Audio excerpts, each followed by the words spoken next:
बिस्मिल्लाहिर्रहमानिर्रहीम। दोस्तों, Quranic stories में से आज का अनवान है ऑनर्स ऑफ द एलिफेंट, हाथी के मालकान। अल्लाह ताला सूरह अल फील में फरमाता है आयत नंबर 1 से आयत नंबर 5 तक, क्या आपने नहीं देखा कि आपके रब ने हाथी वालों के साथ क्या सलूक किया? हाथियों की फौज जो अबरा अल शर्म की कमान में यमन से मक्का में खाना काबा को तबाह करने का इरादा रखती थी, क्या इसने इनकी तदबीर को भटका नहीं दिया? और उसने उनके खिलाफ परिंदों को झुंड बनाकर भेजा, इन पर सजल के पत्थरों से मारना, और इसने इनको डंठल पर खाली खेत जिसमें से मकई मवेशी खा गए थे जैसा बना दिया। अल-तबरा कहते हैं सबसे पहले हाथियों पर काबू पाने वाले अफरीदोन इब्ने अस्फान थे, जिसने जहाक को कत्ल किया। वो पहला शख्स था जिसने घोड़ों के लिए जैन का इस्तेमाल किया, लेकिन सबसे पहले घोड़ों पर सवारी करने वाला तमुरिस था, जो जमीन का तीसरा बादशाह था। यह भी कहा जाता है कि इस्माइल बिन इब्राहिम अलैहिस्सलाम सबसे पहले घोड़े पर सवार थे।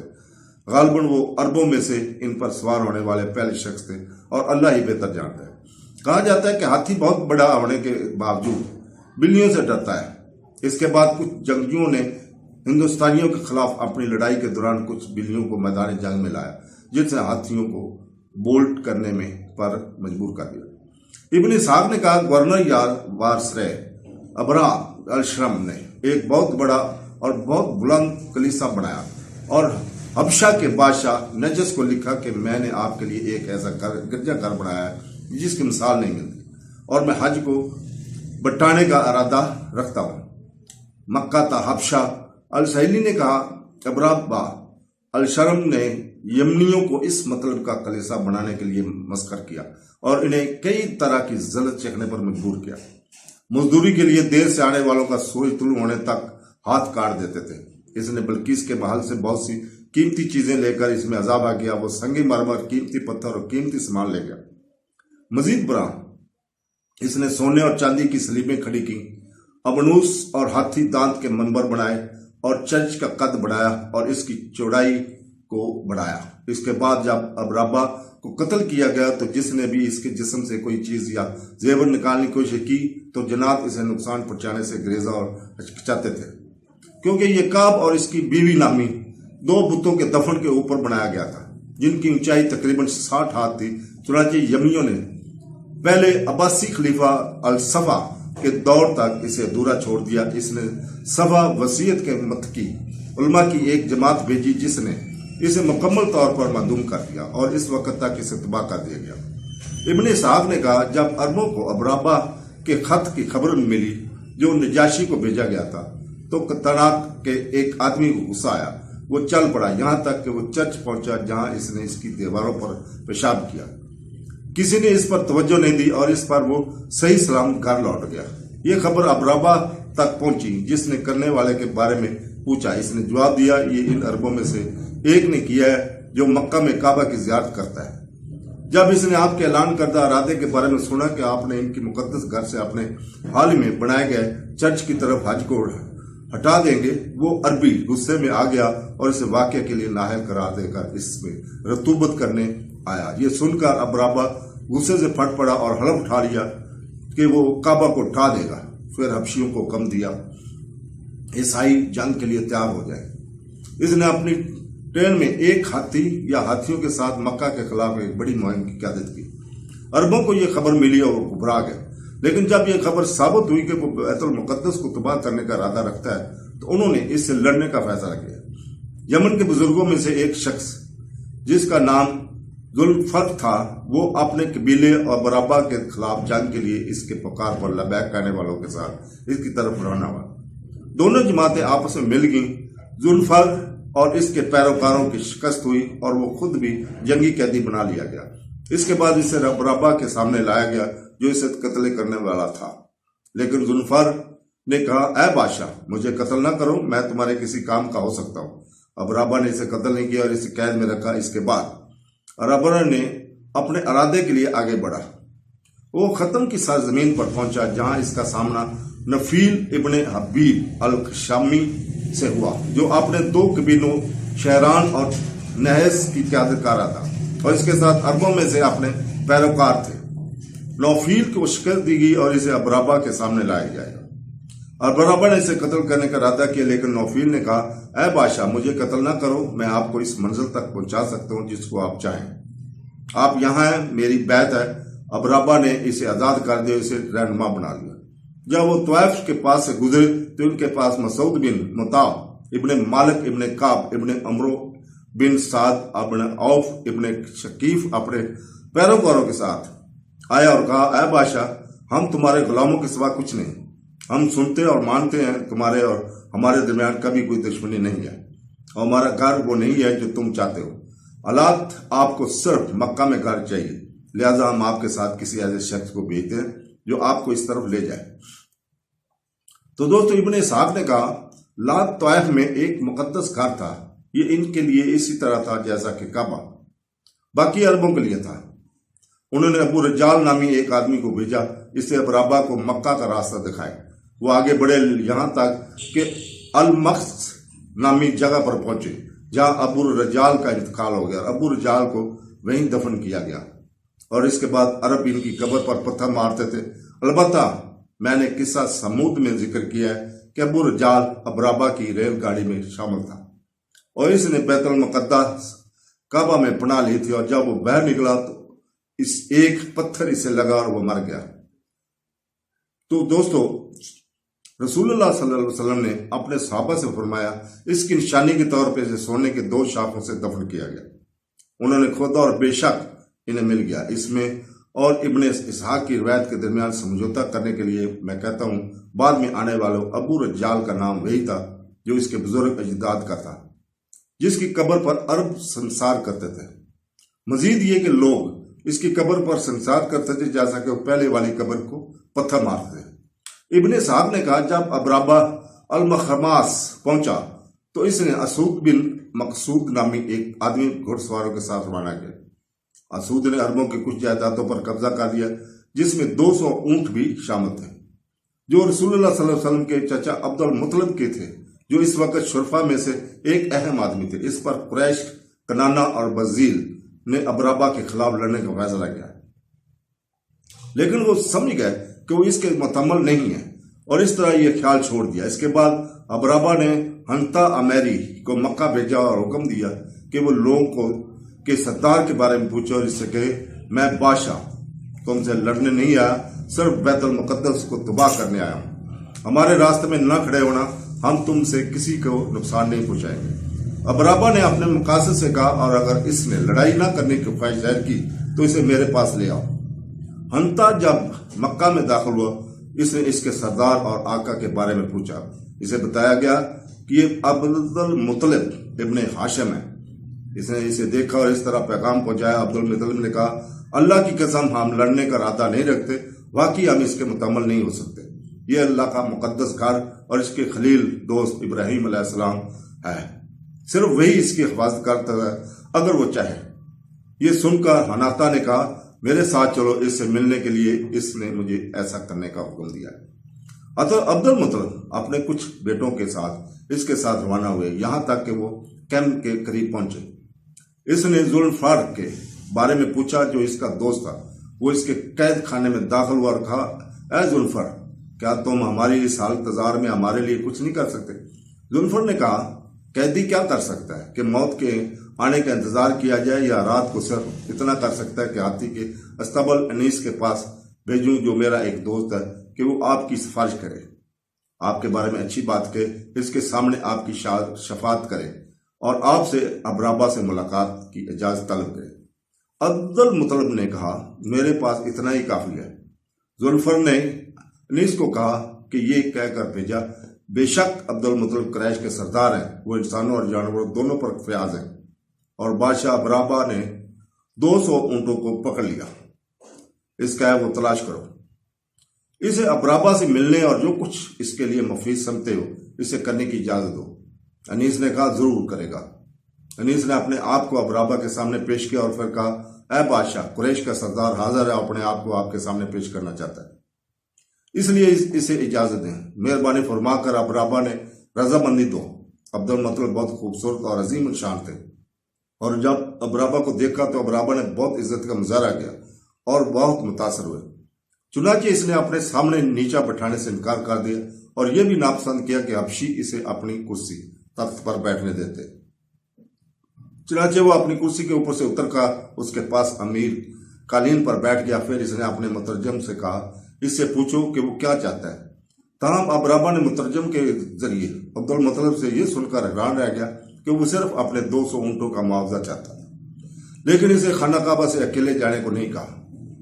ابرابہ نے حیرت کا اظہار کیا تو عبد المطلب نے جواب دیا، میں اونٹوں کا مالک ہوں، جبکہ خانہ کعبہ کا مالک اس کی حفاظت کرتا ہے۔ ابرابہ نے کہا، مجھے سے کوئی اس کا دفاع نہیں کر سکتا۔ عبد المطلب نے کہا، تم اپنے طور پر ہو۔ آخرکار ابرابہ نے اسے اونٹ واپس کر دی۔ ابن اسحاق نے کہا جاتا ہے کہ جب عبد المطلب برابر سے داخل ہونے تو ان کے ساتھ یمور بن نافع ابن عدی ابن عدائل بن بکر بن عبد المن ابن کنانہ قبیلہ بنو بکر کے سردار اور خالد بن حولید کے ساتھ تھے۔ وہ قبیلہ جس نے ابرابہ کے واپس جانے اور خانہ کعبہ کو تنہا چھوڑنے کے بدلے ضلع تہامہ کی 1/3 جائیداد کی پیشکش کی، لیکن ابرابہ نے ان کی پیشکش کو ٹھکرا دیا۔ ابن اسحاق نے مزید کہا، مجھے اس کی صداقت کے بارے میں یقین ہے۔ جب عبد المطلب گھر واپس آئے تو انہوں نے قریش کو اپنے اور ابرابہ کے درمیان جو کچھ ہوا اس کے بارے میں بتایا اور انہیں مکہ سے نکال کر پہاڑوں کی طرف جانے کا حکم دیا۔ اس کے بعد وہ کچھ آدمیوں کے ساتھ کعبہ کے دروازے کی انگوٹھی پکڑے کھڑے ہونے اور اللہ سے دعائیں مانگ رہتے رہے اور ابرابہ اور اس کے لشکر کے خلاف اس سے مدد مانگ رہے تھے۔ ابن اسحاق نے کہا، پھر عبد المطلب نے دروازے کی گھنٹی بجائی اور اپنے ساتھیوں کے ساتھ پہاڑوں کی طرف پناہ کی تلاش میں اور اس انتظار میں نکلے کہ آگے کیا ہوگا۔ صبح ہی ابرابہ مکہ میں داخل ہوئے کے لیے تیار ہو گیا، اپنے ہاتھی اور فوج کو تیار کر لیا۔ ہاتھی کا نام محمود تھا۔ جب اس کا رخ مکہ کی طرف کیا گیا تو نفیل ابن حبیب اس کے قریب آیا اور اس کے کان میں سرگوشی کی، محمود گھٹنے ٹیک دو اور سلامتی سے گھر واپس چلے جاؤ، تم اللہ کی مقدس بستی میں ہو۔ اس نے اپنا کان چھوڑ دیا اور ہاتھی گھٹنے ٹیک کر بیٹھ گیا۔ سہیلی نے کہا، اس کا مطلب یہ ہے کہ ہاتھی زمین پر گر گیا، جیسے کہ ہاتھی گھٹنے نہیں ٹیکتے۔ کہا جاتا ہے کہ کچھ ہاتھی اونٹ کی طرح گھٹنے ٹیکتے ہیں اور اللہ ہی بہتر جانتا ہے۔ نفیل ابن حبیب چلے گئے اور پہاڑ پر چڑھ گئے یہاں تک کہ وہ محفوظ رہے۔ حبشیوں نے ہاتھی کو اپنے پاؤں پر کھڑے ہونے پر مجبور کیا، لیکن اس نے انکار کر دیا۔ انہوں نے کلہاڑی جیسے ہتھیاروں سے اس کے سر پر وار کیا، لیکن اس نے انکار کر دیا۔ انہوں نے اسے اپنے پیروں پر کھڑا ہونے پر مجبور کرنے کی پوری کوشش کی، لیکن وہ نہیں کر سکے۔ انہوں نے اس کا چہرہ واپس یمن کی طرف کیا، وہ کھڑا ہوا اور وہاں کی طرف بھاگا۔ انہوں نے اسے شام کی طرف اور پھر مشرق کی طرف متوجہ کیا اور وہ اپنے قدموں پر کھڑا ہوا اور اس کی طرف بھاگا۔ انہوں نے اسے دوبارہ مکے کی طرف راغب کیا، لیکن اس نے انکار کر دیا۔ اس کے بعد اللہ تعالیٰ نے ان پر سمندر کے کنارے سے پرندوں کو بھیجا جو بازوں کے مشابہ تھے۔ ہر پرندے کے پاس 3 پتھر تھے، ایک اس کی چونچ میں اور 2 اس کی دونوں ٹانگوں میں۔ پتھر چنے مٹر اور مسور کی طرح تھے اور حبشیوں میں سے کسی کو پتھر نہیں لگا مگر وہ مارا گیا۔ مزید یہ کہ پرندے ان سب کو نہیں مارتے تھے، باقی وہ راستہ ڈھونڈتے ہوئے بھاگ گئے جہاں سے وہ پہلے آئے تھے، اور نفیل ابن حبیب کے بارے میں پوچھے تھے کہ وہ یمن کی طرف ان کی رہنمائی کریں۔ ابن اسحاق نے کہا، حبشی بھاگ گئے اور موت ان کا پیچھا کر رہی تھی۔ ہر راستے اور ابرابہ کے بھی پتھر مارا گیا، وہ اسے لے گئے اور اسے سنا پہنچنے تک اس کے جسم کے ٹکڑے ٹکڑے ہونے لگے۔ تھوڑی دیر بعد اس کا سینہ پھٹ گیا، جیسا کہ مورخین نے دعویٰ کیا ہے، اور وہ مر گیا۔ ابن اسحاق نے کہا، مجھے یعقوب بن عتبہ نے بتایا کہ وہ پہلا سال تھا جس میں جزیرہ نما عرب میں خسرا، چھوٹی ڈبیا اور کڑوے درخت جیسے کلنت اور افریقی رویو نمودار ہوئے تھے۔ ابن اسحاق نے کہا، جب اللہ تعالیٰ نے اپنے نبی محمد صلی اللہ علیہ وسلم کو بھیجا تو قریش کو اپنے فضل و کرم سے یاد دلایا جو ان پر حبشیوں کو شکست دینے اور ان کی نفی کرتے ہوئے کہتا ہے، اے محمد صلی اللہ علیہ وسلم، اس نے نہیں دیکھا کہ تیرے رب نے ہاتھی والوں کے ساتھ کیا سلوک کیا۔ ہاتھی کی فوج جو ابرابہ کی کمان میں یمن سے مکہ میں خانہ کعبہ کو تباہ کرنے ارادہ رکھتی تھی، کیا اس نے ان کی تدبیر کو بھٹکا نہیں دیا اور ان کے خلاف پرندے بھیجے، ابابیل ریوڑ بنا کر ان پر سجل کے پتھروں سے مارنا، اور اس نے ان کو خالی کھیت ڈنڈوں کی طرح کر دیا جس میں سے مکئی مویشی کھا جاتے ہیں۔ اس کے بعد ابن شام اور ابن اسحاق نے اس صورت کی تشریح شروع کی اور اس کے بعد کی اس صورت کی تشریح یوں کی۔ ابن شام نے کہا لفظ ابابیل کا مطلب ہے ریوڑ میں، حالانکہ عربوں نے قرآن مجید کی نزول سے پہلے کبھی یہ لفظ استعمال نہیں کیا تھا، لیکن جہاں تک لفظ سجل کا تعلق ہے، مجھے یونس الوری اور ابو عبیدہ نے بتایا کہ عرب اس کے معنی مضبوط اور مضبوط کے لیے استعمال کرتے تھے۔ مزید یہ کہ بعض مفسرین نے دعویٰ کیا ہے کہ یہ لفظ اصل میں فارسی میں دو تھے، لیکن عربوں نے ان کا ایک ہی لفظ سنج اور لل قرار دیا۔ سنج کا مطلب ہے پتھر اور لل کا مطلب ہے مٹی، اور سخت پتھر ان دو مواد پتھر اور مٹی پر مشتمل کا مطلب پتوں کا ہے۔ آصف ہوتے ہیں انہوں نے مزید کہا، القصائی کہتے ہیں میں نے بعض گرامر کے ماہرین کو یہ کہتے ہوئے سنا ہے کہ ابابیل کی واحد شکل ابابیل ہے۔ اس کے علاوہ ہمارے بہت سے ابتدائی علماء نے کہا ابابیل پرندوں کے جھنڈ ہے جو یہاں سے گروہ در گروہ جمع ہوتے ہیں۔ وہاں عبداللہ بن عباس رضی اللہ تعالیٰ نے کہتے ہیں کہ ان کی چونچیں پرندوں کی طرح تھیں اور ان کی ٹانگیں کتوں کی طرح تھیں۔